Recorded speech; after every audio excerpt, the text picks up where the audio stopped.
athletic. They can switch. They can guard multi-positions. The depth on the offensive end as well. The biggest thing about this season, as opposed to last season, is Daniel Johnson has been the focal point offensively for this team. And right now, he doesn't have to be that. And I think he might be in a position where he's going to play his best basketball because he has weapons at every position. So each possession down, you don't have to rely heavily on him offensively carrying the load. And I think that's a great thing for him. But this team is loaded at every position. 100% stacked, loaded. And for me, the big difference from last season, yeah, it's good that Daniel Johnson's going to play the role that he's going to play now. You know, he's been all NBL first team a number of times. He's not going to be anywhere near that this season with this squad. But it's going to be great for where he is at with his career. But for me, the biggest difference was last season, despite winning a few games in the preseason, there were still question marks about some spots on the roster. Dusty Hannahs, Todd Withers, what were those guys going to be? And Mahaveka, how are they going to contribute to the team in their minutes? There's very little question marks with this team as far as talent is concerned. Antonius Cleveland, Robert Franks, Craig Randall, Mitch McKay, they're just loaded. Still got Anthony Drimmick to come back into this group and add some talent as well. So CJ Bruton has a tremendous group to work with. So far, so good. They're moving in the right direction. I'm glad you mentioned Drimmick, because I think everybody's forgot that Drimmick's coming off a really good campaign in the NBL 1 North, and he was playing some really good basketball. When he comes in, that's a key piece to bring off the bench. Sunday Detch, and I've read a couple of things of that starting 5 unit. Does it get shaken up a little bit, like Kai Sotto maybe starting eventually, and let Daniel Johnson be just an offensive focal point coming off the bench? That's an interesting thing for CJ Bruton to perhaps throw up. We've seen a lot of things with talented teams in the past that they don't bring it all together consistently enough. I think that it's all there, all the right pieces there. I love the way Mitch McCarron's attacked the preseason.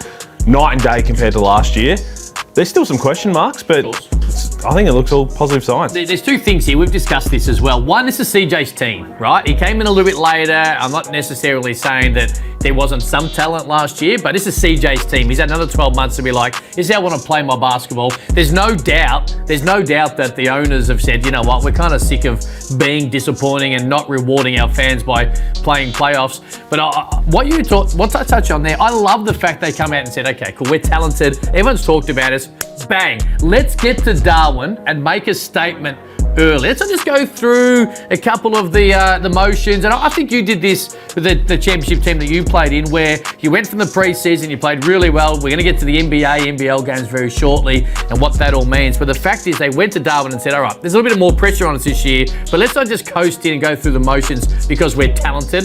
Let's make a statement from the start. And that's what I felt about Adelaide. Hence why I'm a lot more confident about this team being really good than I was 12 months ago. You know what impressed me the most about the Blitz? 3 games, 3 different leading scorers. That's how it's going to have to be the entire season. If they have someone average over 18-ish a game, I don't think they win, because they've got too much talent all around. We forget how good Robert Franks is. We saw it that last game in the Blitz, but Robert Franks to me has to be essentially one of their main, if not their main offensive weapon. Craig Randall is a renowned scorer. We've seen him shoot the ball a lot. But if they keep sharing the load and really following whichever hot guy it is, it's going to be hard to beat. That's at the offensive end. For me, the big thing is going to be at the defensive end, because the talent will take care of the offense. As long as they share the ball, play unselfishly, we've seen when talented teams don't live up to the hype, it's because they didn't all buy in at the defensive end. So that's the thing is going to be the thing for me with Adelaide. And he's got them up the floor, he's got them aggressive, they've got Sunday Detch and Antonius Cleveland, they've got talented defenders. If everyone right across the roster buys in at that end of the floor, they're going to be so hard to beat. I'm not a stats guy, you two are. They'll lead the league in fast break points. There you go, done. They'll also lead the league in quotes, because I think they are a very